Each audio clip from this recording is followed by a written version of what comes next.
Muy buenas noches, te damos una calurosa bienvenida a esta reunión semanal en la que trataremos temas de interés para la sociedad, para la familia y por supuesto para ti.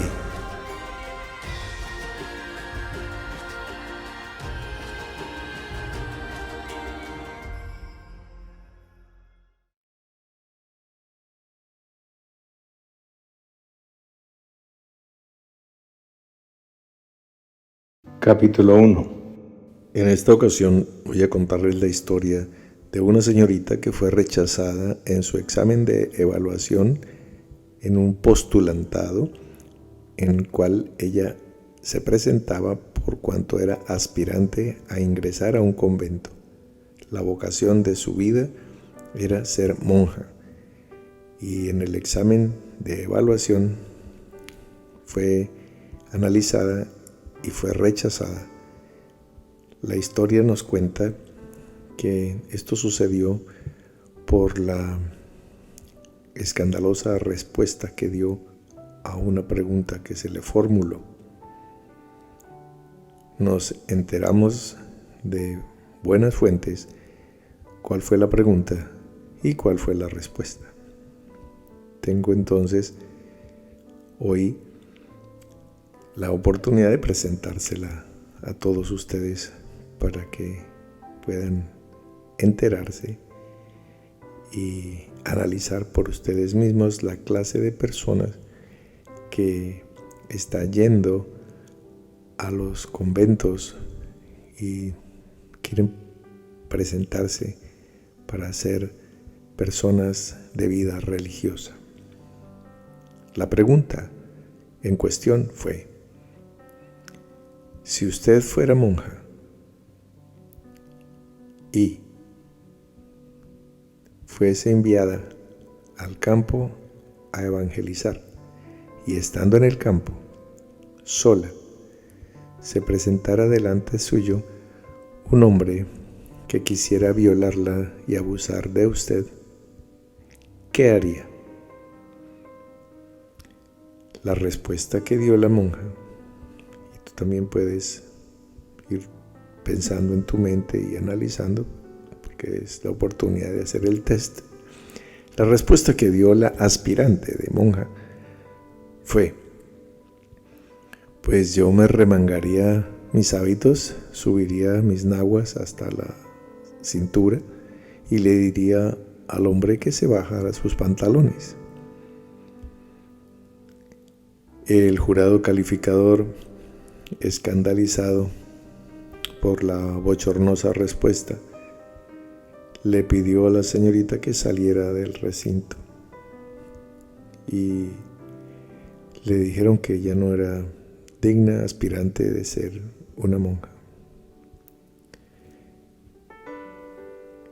Seguramente, pues, estés sorprendido de la forma en que esta señorita respondió a esta pregunta. Llegó a su casa y, hablando con su señora madre, ante la pregunta de su madre de por qué había contestado así, ella dijo: pues me parece como lógico que si yo me remango las naguas del hábito hasta la cintura y le digo al hombre que baje sus pantalones, pues de esa manera a mí me va a quedar mucho más fácil salir corriendo para evadir esa situación y a él se le va a dificultar perseguirme. Solamente Dios conocía lo que había en el corazón de esta muchacha. Ella quería ser monja y sencillamente era más inteligente que el promedio de personas que la evaluaban. La pregunta es: ¿cómo juzgas tú? ¿Juzgas con recto juicio? El libro de Levítico en el capítulo 19 con claridad nos dice: amarás a tu prójimo como a ti mismo. Pero inmediatamente antes de eso nos dice: con justicia juzgarás a tu prójimo, no andarás chismeando entre tu pueblo. Normalmente sucede que si tú conoces del caso de la aspirante a monjita y esa persona es de la vida real, entonces será señalada por ti y por tus amigos con un supuesto recto juicio, con un conocimiento de causa, como una desvergonzada, como una zorra, como una cualquiera, como una vagabunda. ¿Cómo se le ocurre a esa clase de mujer mundana aspirar a entrar al convento? Y chismeará sobre eso y hablará, murmurará cada vez que tenga oportunidad, cada vez que pase esa muchacha frente a ti o frente a tu corrillo de amigos. Y todo chisme, como toda calumnia, siempre tiene una porción, un pedacito de realidad. Algo ha tomado de la verdad para poderse fundamentar y envolver eso con la baba de la mentira, de la calumnia. No te avergüences si tú hubieses rechazado a esa aspirante sin saber qué había en su corazón. Es normal. Esa es la mente natural. Así se juzga, así se condena. Por eso es que es absolutamente necesario nacer de nuevo. Nacer de arriba, nacer del Espíritu, para poder pensar lo bueno, lo digno de buen nombre, y ver la virtud, y ver la luz, y ver la vida en todos los actos y en todas las cosas. Tienes que conocer antes de juzgar, y para que esto suceda, tienes que nacer de nuevo. De lo contrario, siempre procederás mal. Cuando estés delante de alguien que esté murmurando, chismeando, con supuestas verdades sobre alguien, ya sabes que estás delante de alguien que no ha nacido de nuevo. Esto te ayudará a evaluarte a ti mismo y a mirar y a replantear tus círculos de amistad, tus círculos de compañerismo, tus círculos de diálogo. ¿Con quién hablas? ¿Y qué es lo que hablas? Capítulo 2. Si en un momento de crisis económica o de recesión llegase la noticia de que alguien dijera: vamos a abrir una gran fábrica y están abiertas las plazas para vincularse laboralmente aquí, hay trabajo para todos los que estén desempleados. Si un gran empresario dijera: venid a mí todos los que estén desempleados y yo os pondré a trabajar, sería una super noticia.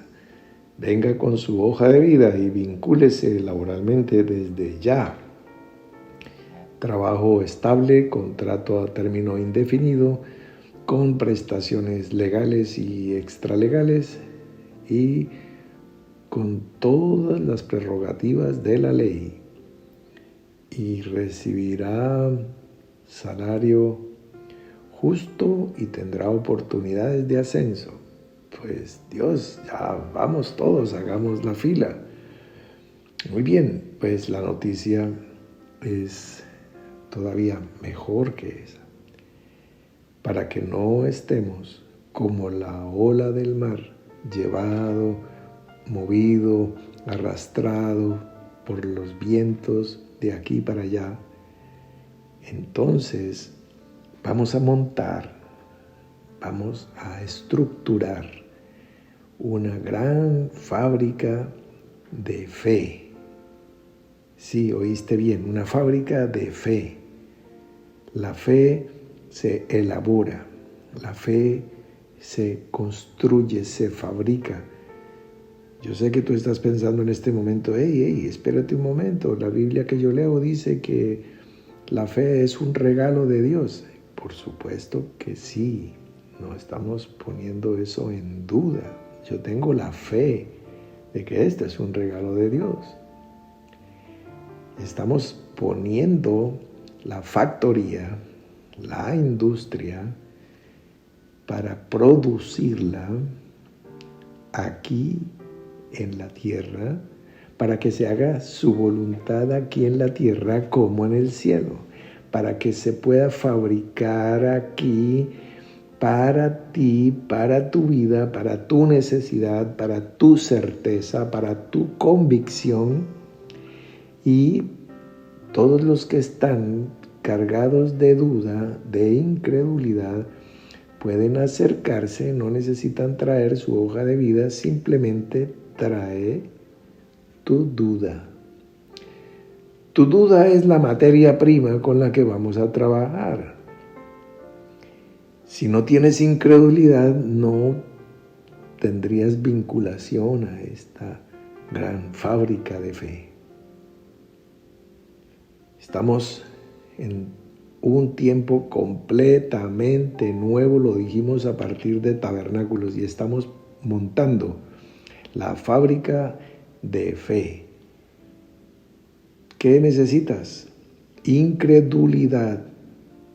Y si no la tienes muy completa, no eres tan incrédulo, sí crees, pero poquito, estás en el que sí, pero que no, amas, pero odias, crees, pero dudas, perdonas, pero no olvidas. Eres un hijo no de las tinieblas, pero tampoco de la luz. Eres un hijo de la penumbra. Perfecto. Reúnes las condiciones para vincularte a esta fábrica de fe. Trae tu duda, trae tu mediocridad, tu indecisión. Trae eso. ¿Eres adicto al temor?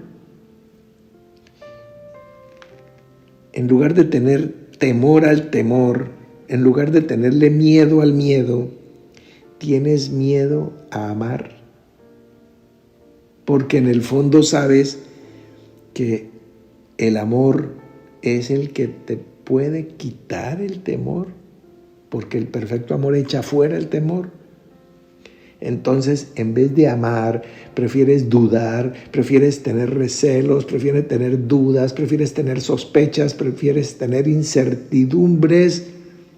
Reúnes los requisitos para vincularte con todas las prestaciones de ley y posibilidades serias de ascenso, cada vez más alto, cada vez más arriba, cada vez más unción, cada vez más poder, cada vez más sabiduría. Entonces, bienvenida la hora de la duda. Bienvenido, mi querido amigo, hermano, hermana, donde quiera que estés.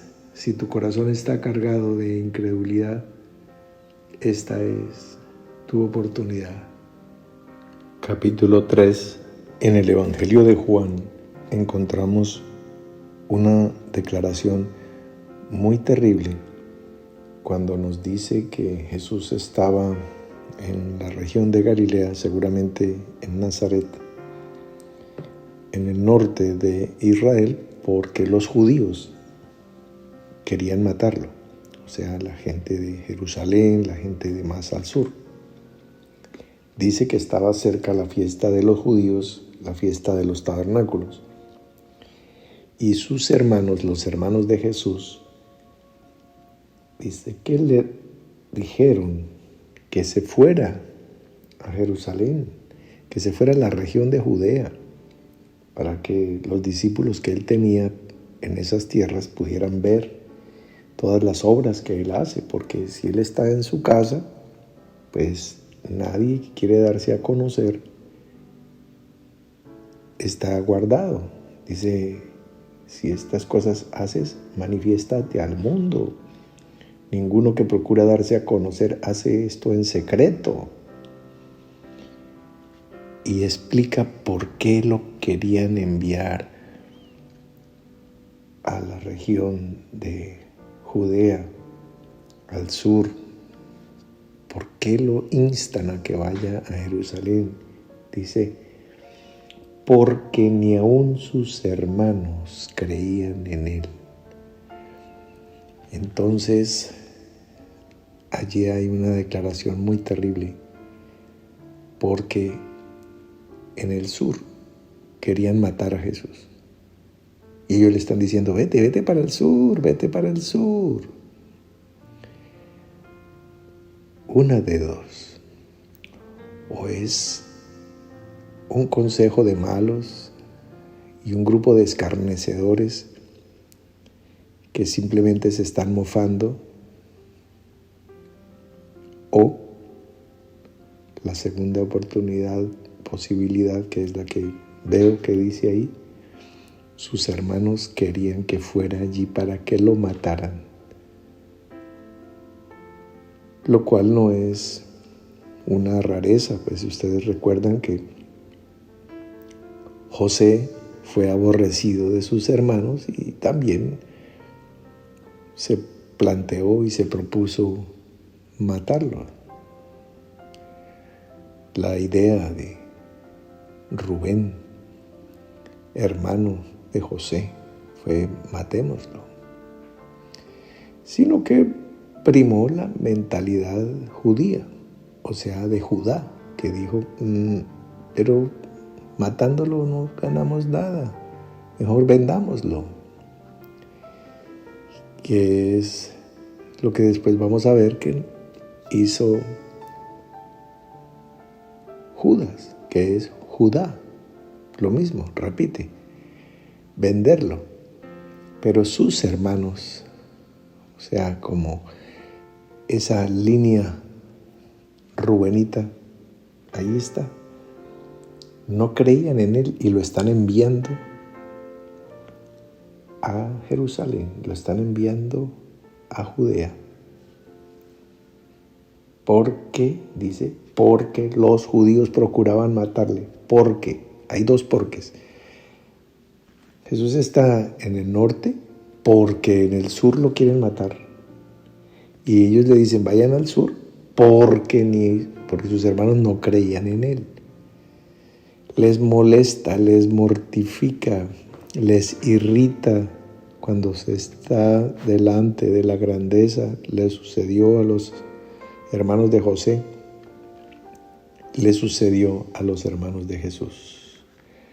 Ahora, después nosotros vamos a ver a los hermanos de José arrepentidos. Sí, cuando José ya es Afnat Panea, señor y gobernante de Egipto, y los recibe y los alimenta y salva sus vidas. También nosotros vamos a ver a los hermanos de Jesús arrepentidos y convertidos. Es el caso, por ejemplo, de Santiago, que lo tenemos como testimonio de ministerio apostólico. Hay una epístola en tu Biblia escrita por él, y inclusive hay una tremenda declaración del mismo Santiago que dice en el capítulo 1,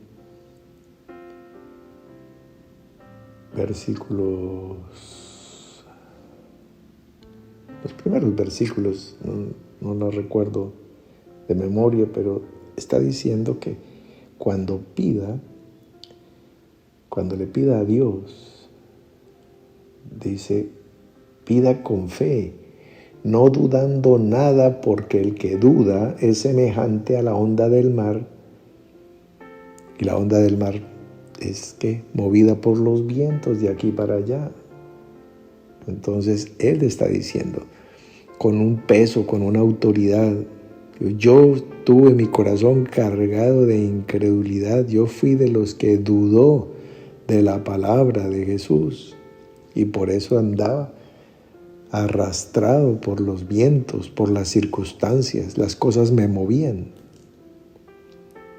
Pero ahora tenemos a un Santiago firme como una columna, como un estandarte. Entonces dice, pida con fe, no dudando nada, porque el que duda es semejante a la ola del mar. Y dice más, no piense quien tal haga que recibirá cosa alguna del Señor. Te está diciendo Santiago, con la autoridad del que viene de la mismísima incredulidad, ser uno de los que aborrecían a Jesús, que lo preferían muerto porque les irrita la santidad, la bendición del gigantismo que está en Él. Y eso produce una sombra sobre la insignificancia de sus vidas. Pero al nacer de nuevo todas las cosas cambian. Y entonces dice que el que duda no va a ser como una ola del mar, que el viento la mueve de aquí para allá.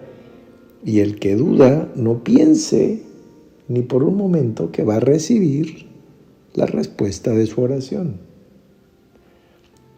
Aquí tengo ya la Biblia abierta, capítulo 1, versículos 5, 6, 7, 8. El hombre de doble ánimo es inconstante en todos sus caminos. Doble ánimo. Que sí, pero que de pronto más adelante.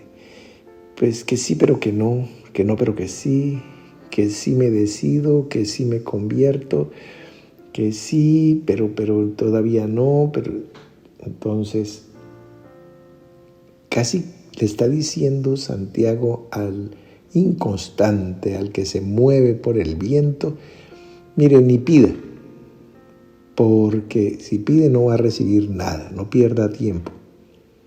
Tiene que pedir con fe. ¿Y qué es fe? Certeza, que es lo que se contrapone a duda. Eso es exactamente lo contrario.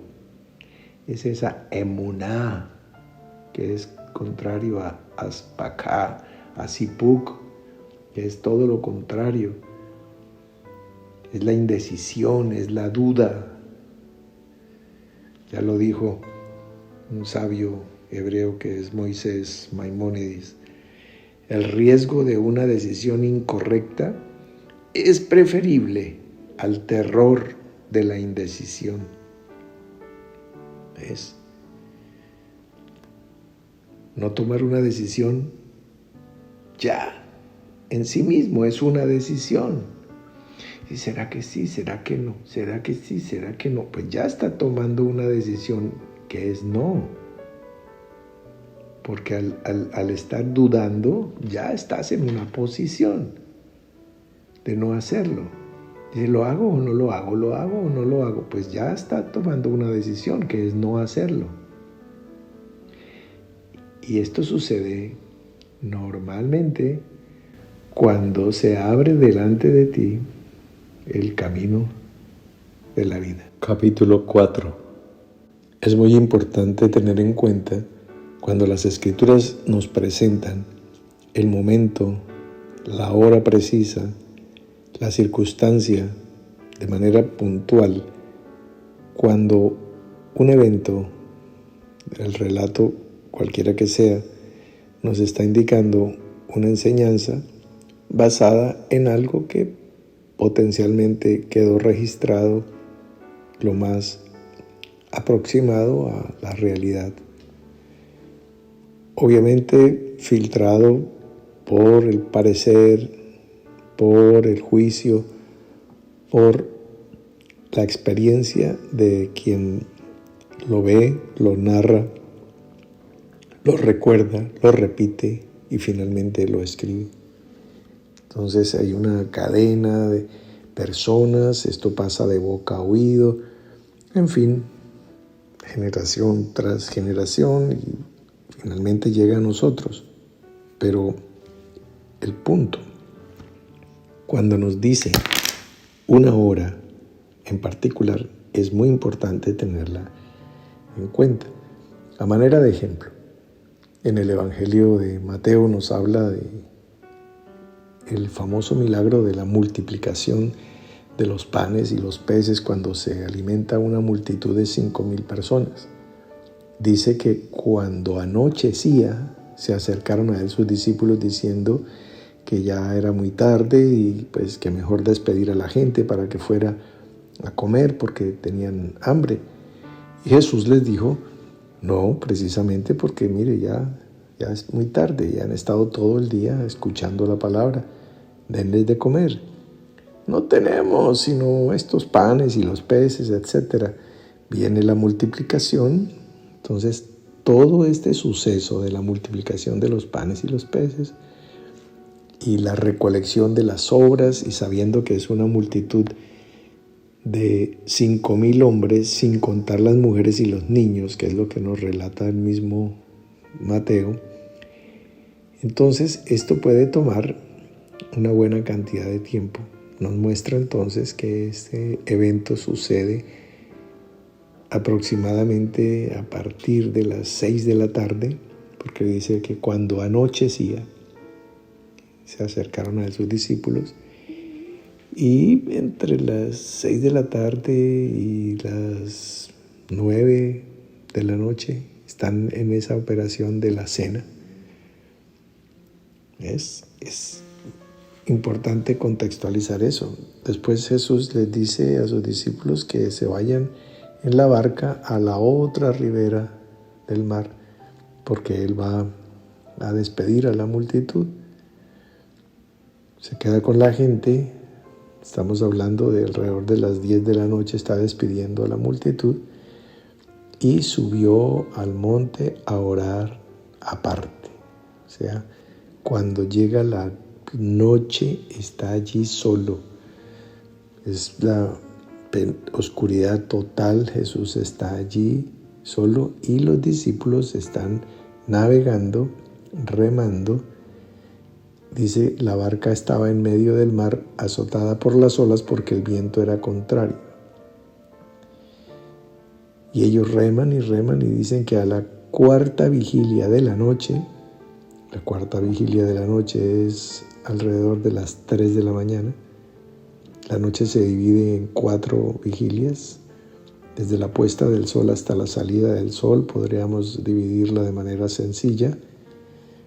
La primera vigilia es de 6 de la tarde a 9 de la noche. La segunda de 9 de la noche a medianoche. La tercera de la medianoche a las 3 de la mañana. Y aquí dice a la cuarta vigilia, que es entre las 3 de la mañana y el amanecer, aproximadamente, es que sucede que Jesús aparece caminando sobre las aguas del mar. ¿Dónde estaban ellos?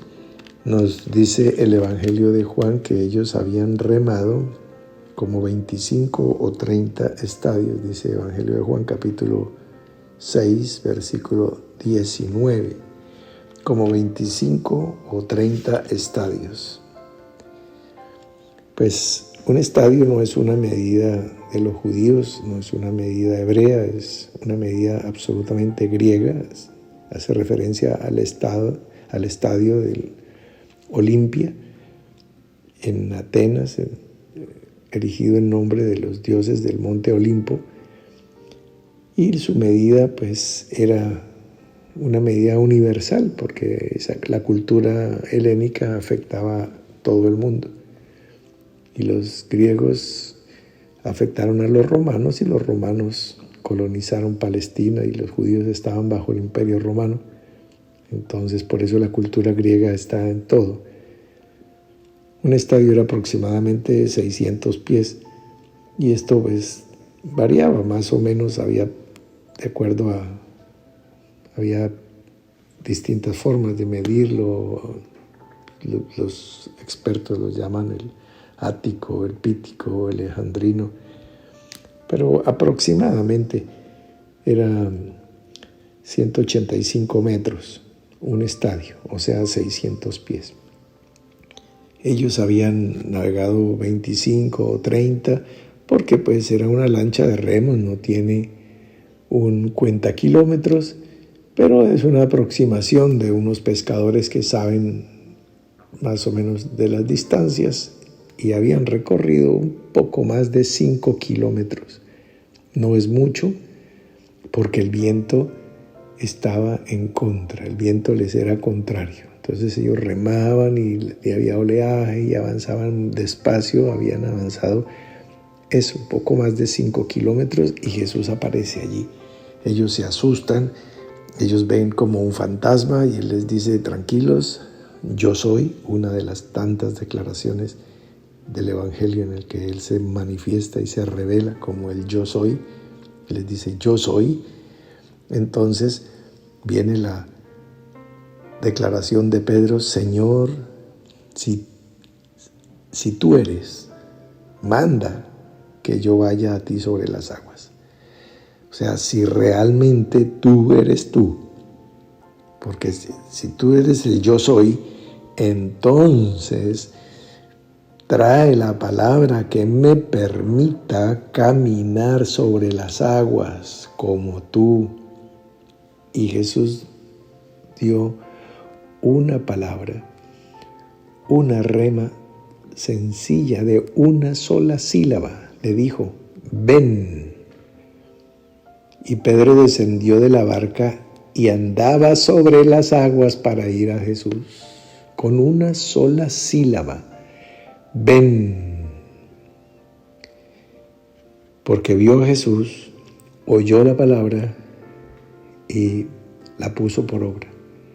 Ahora, el resto del relato ya lo conocen ustedes de memoria. El versículo 30 dice, pero, ojo, ese pero al ver el fuerte viento, tuvo miedo y comenzó a hundirse. ¿Eres adicto al miedo?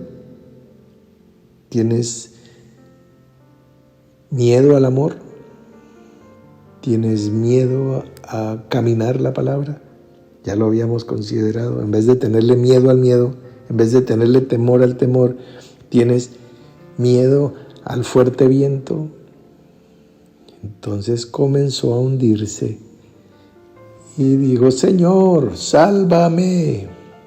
Jesús extiende su mano y lo rescata.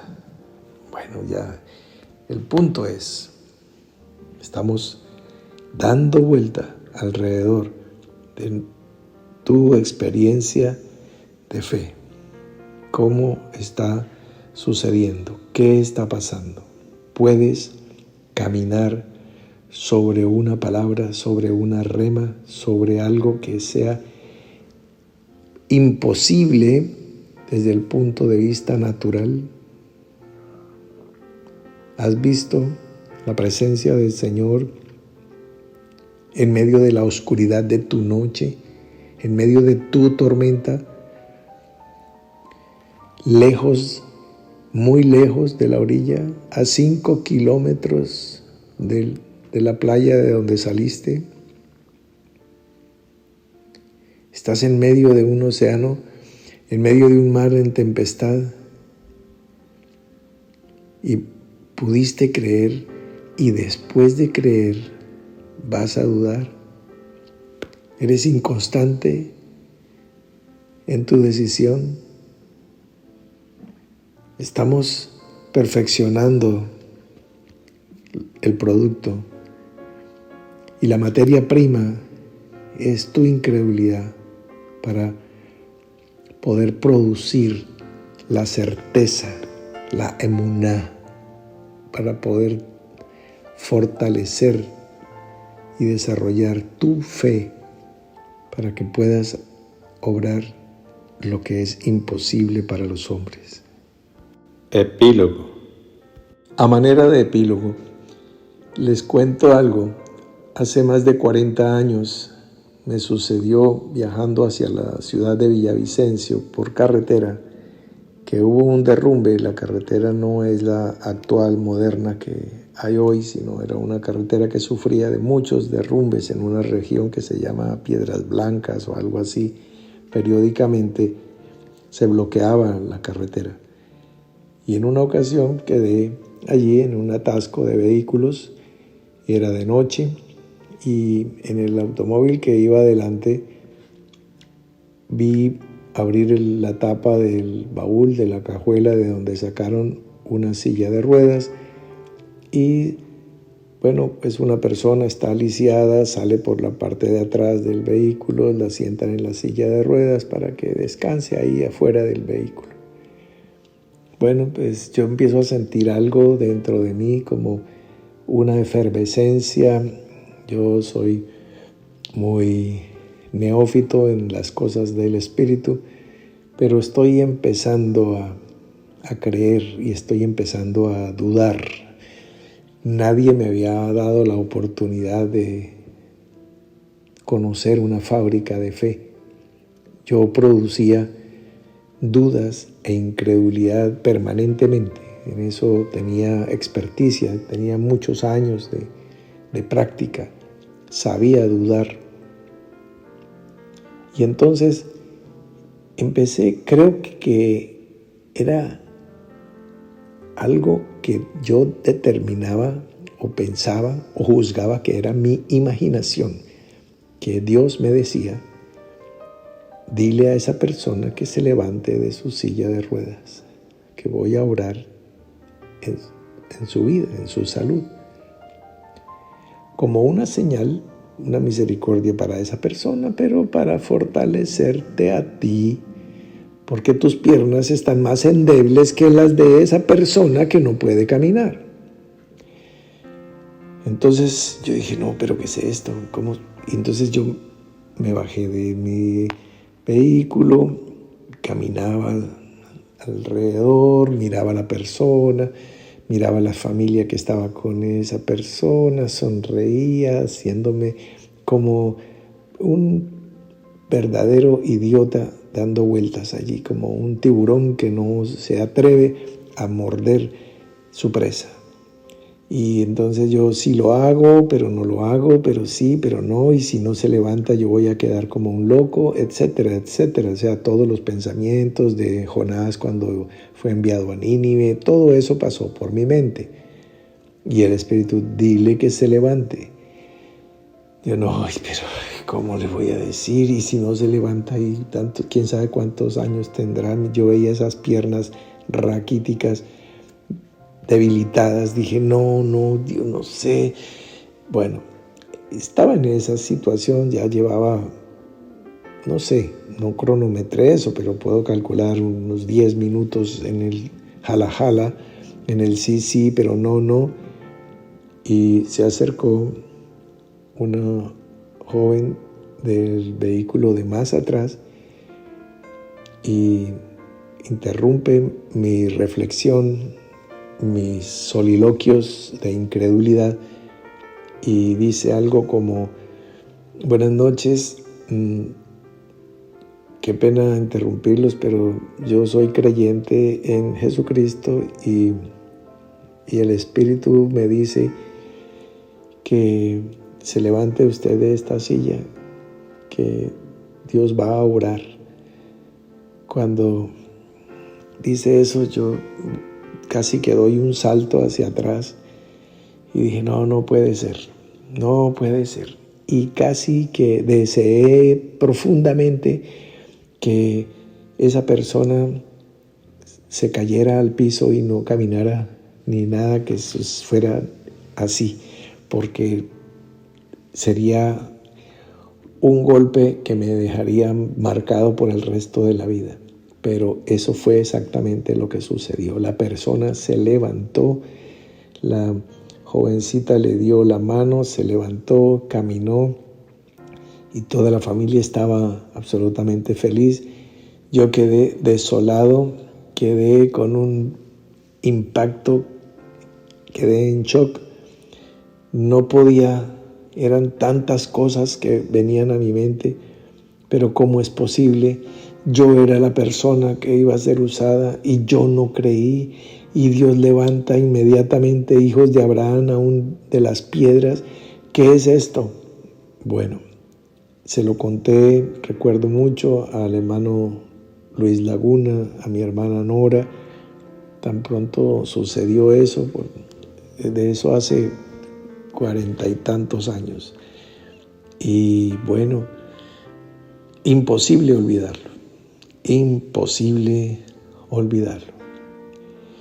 Entonces, por eso les decía, a manera de epílogo, les comparto esto, mis queridos amigos, porque yo puedo decir, como el Pedro que consideramos en el capítulo 4, que como tantas muchas otras personas me he encontrado muchas veces, no solo esas, sino muchas veces hundido en las aguas del mar de mis propias dudas, de mi propia incredulidad, ante un claro llamado de Jesús. En varias ocasiones de mi vida recuerdo haber vacilado, he dudado ante lo imposible de la palabra, pero también adicionalmente a eso puedo decir, juntamente con Pedro, que he podido conocer las leyes superiores.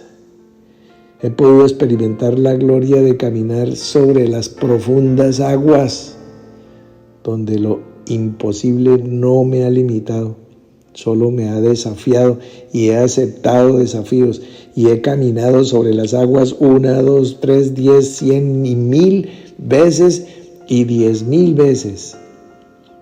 Me he hundido en incredulidad. Les estoy contando un caso inolvidable de eso, pero también he podido caminar sobre lo imposible. He podido comprobar en tantísimas ocasiones de mi vida que si puedo creer, todo es posible. Y esa palabra es tanto para mí como para ti. Si la puedes creer, acuérdate de lo que dijo el hermano de Jesús, Santiago. Sin dudar, Padre Celestial, muchas gracias porque fortaleces nuestra capacidad de creer. Muchas gracias, Señor, por la duda, porque esa es la materia prima con la cual tú trabajas para transformar, para diseñar algo completamente nuevo a partir de las sombras. Tú sacas luz de las tinieblas, tú sacas fe de la incredulidad. Gracias, Padre, porque lo estás haciendo, lo has hecho y lo harás hasta el día de Jesucristo. Amén. Oh Señor, ni siquiera me encuentro digno de decirte, Padre. Tengo mi corazón lleno de dudas y de incredulidades, pero he podido creer tu palabra en este día. Y sé que tú transformarás esto en fe. Te pido perdón y te recibo en mi corazón. Amén. Oh Señor, he escuchado el relato de Pedro y siento la fuerza de tu mano con capacidad de sacarme de este pozo en el que me hundí por apartarme de ti. Quiero reconciliarme contigo y te pido perdón. Amén. Gracias, Señor, porque puedo crecer de día en día. Tu conocimiento es una realidad en mi vida. Te bendigo, Señor, por esta reunión que acaba de pasar y por esta noche y por siempre, Señor. Padre, te doy muchas gracias porque sé que puedo contar contigo todos los días de mi vida. Quiero convertirme a ti. Tú eres un dador, he recibido tanto de ti. Quiero ser semejante a ti.